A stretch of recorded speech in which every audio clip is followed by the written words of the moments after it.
Исари општината апелираат граѓаните да ја чуваат новата патека, односно да не ја уништуваат урбаната опрема. Ги повикувам сите граѓани да проработи свеста, да ѓубрето го фрлаат во отпадоците за канти, да не го фрлаат на самата стаза и ја загадуваат, затоа што како ќе ја чуваме, така ќе ја имаме.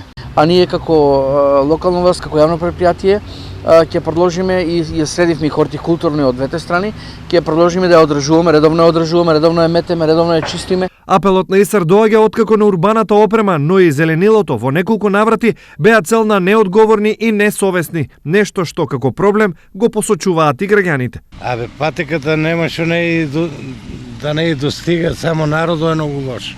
Бутат ја ги селици во оно, искршиле се живо. Проектот Пешачка патека започна пред 3 години кога се изгради делот од 8 ноември до Ново село во должина од околу 2 километри. Претходно знаете дека немаше каде да се излезе, немаше каде да се прошета, меѓутоа благодарение на локалната власт, еве гледате сами дека стазата е еден од најдобрите проекти кои што ги има направено градоначалникот на општината. Големото присуство на шетачи ја мотивираше локалната власт да инвестира во продолжување на патеката за нови 4 километри во правец на Караорман. Дневно овде може да се сретат околу 500 рекреативци кои рекреираат, спортуваат или одмараат во природа. Најубаво, поубаво нема. Нема коли, нема.